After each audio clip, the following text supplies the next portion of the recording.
All right, Adam. Let's check in with Aaron Rodgers and the Vikings coming out and saying no, we're going to go with JJ McCarthy. Forget that. And then Right there's now, right now, right now. Well, what do you mean? What else is there? Well, like until Aaron Rodgers has the team. I mean, you know, I'll back up. Is there a possibility Aaron Rodgers could go to the Vikings? not right now, but in time, it's not out of the question. It's not likely. I've said this over and over. Not likely. It's not what they're planning, but it's not out of the question. Like, that's all. It's a down the line thing. If he hasn't chosen a team and he's still out there and they're not happy, there's a lot of ifs. Okay, all right. How much time? Hey, how much time do we got here? Like, is time infinite when it comes to Aaron Rodgers and choosing a team? Well, you know what? Now these teams know what it's like to be Aaron Rodgers because the Giants and Pittsburgh are in the dark, just like he's been. Oh, that's a good line, brother. That is a good line. Thank you. You gotta use that one. The Giants and Steelers are in the dark, just like he is. Oh, you gotta use that one. That's good. And it looks like Russell Wilson is just kind of. He doesn't want to be in Pittsburgh. Yeah. Well, I mean, listen, man, it is an insult. Like with the Steelers, like I'm not the world's biggest Russell Wilson fan, but give me a break. Like if you really want me to be here, let's put this together. If I'd rather move on at this point if I'm Russell Wilson. Well, listen, the Steelers made a run for Matthew Stafford, didn't get him. Made a run for Justin Fields, didn't get him. Making a run for Aaron Rodgers, haven't gotten him. So Russell right now, they've signed Mason Rudolph already. So Russell, I think Russell is somebody that they're okay with, but it doesn't seem like they've embraced him. Where are you with draft stuff? I kind of forget like when you start tapping into like draft things. Is it now? Is it? But if you're going to ask me about like the second round corners, I'm not there. No. Like I'm just big first round quarterbacks, big time stuff. Yeah, Dmac. Yeah, there you go. Right. Like I'm just going to be honest. I'll pick up stuff as we get closer to the draft, but we're just getting out of free agency. I have some basic quarterback knowledge, big picture stuff. What do you want to know? All right, let me be more specific. Where are the Saints? The Saints in terms of how they feel about their quarterbacks. It's pretty obvious. The Titans, Browns, Giants, Raiders. I mean, I kind of get all of that. But I think one interesting outlier is the Saints. And I bring that up because there's a handful of mocks, including your guy, Mel Kiper, who have targeted Jackson Dart as a top 10 pick. So, okay, talk to me about where the Saints are as an organization, how they feel about Carr and their quarterback situation. Well, they had a big issue with him this offseason where it looked like he was looking around at other teams and trying to see if he could get out. It didn't happen. I think I don't know how much guaranteed money he's got after this year, but I don't think it's all that much. And so I think there are teams like that are quietly like looking at quarterbacks and mulling their options. I'm not telling you that they will do something early, but if the right guy falls to them at the right spot where they think there's a value, that's where you get one of those surprise picks.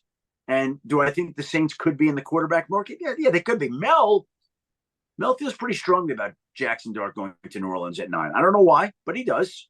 I don't have the information that he does right now. Okay. But he feels like Jackson Dart is absolutely in play at number 9. And that sounds a little high to me, but you know what? There are people last year that would have said 12 is high for Bo Nix, and it wasn't. Oh, to me, it makes perfect sense, Adam, because I've espoused for years, either you got one or you don't.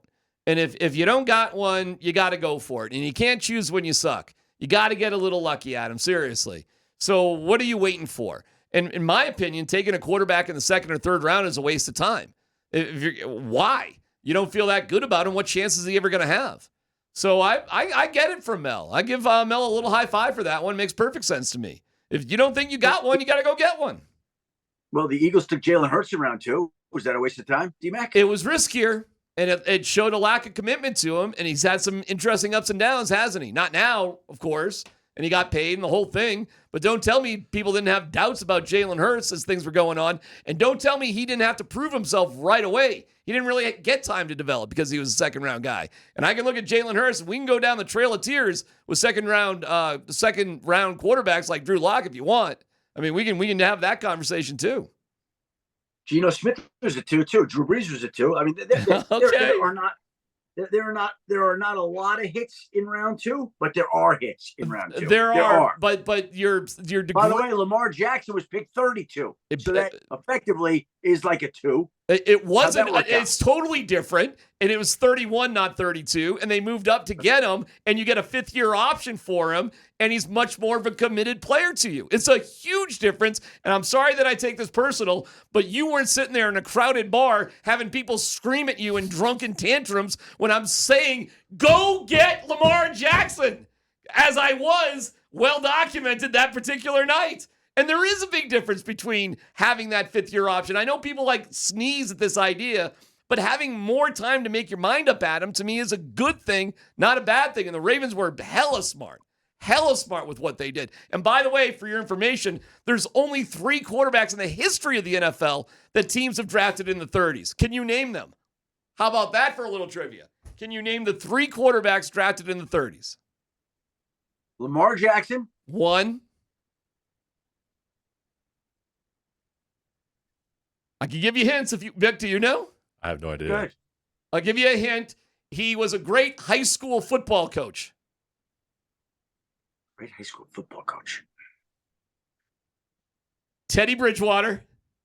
That's good. That's good. Yeah, that's good. And Patrick Ramsey. I don't even know what I would give you a hint with Patrick Ramsey. But that's it. Only 3 guys ever. I'm sorry to get personal. You hit a hot topic on me that's there. Okay. You know? So you were espousing that Denver draft Lamar Jackson the year he was out?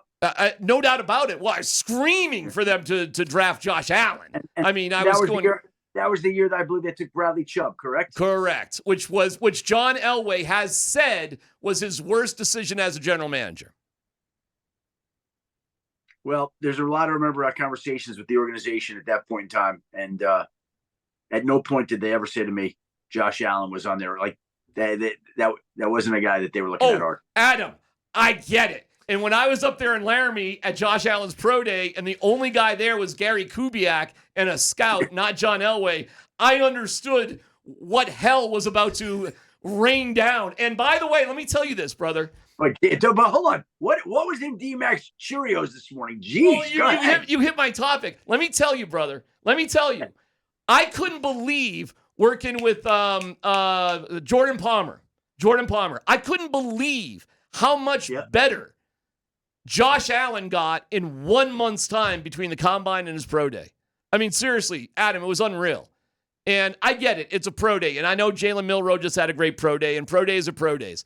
But seriously, Adam, watching Josh Allen in his pro day throw a football was like nothing I've ever seen in my life. And I've covered a lot of NFL and training camps and the whole thing. And Adam, you'd have to be a blind man. Stevie Wonder would recognize how great he was at throwing a football. And the fact that the Broncos didn't have a quarterback at the time, I mean, Adam, it was, I can't get over it. You know what's amazing about that? What's amazing about that is that John loved quarterbacks I know.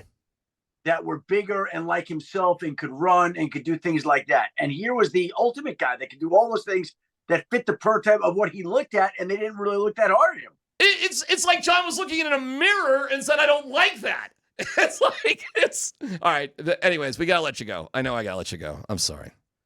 I'm glad I can let you vent today, Dmac. I appreciate it. Congratulations. Thank you, Adam. I love you. We'll talk to you later.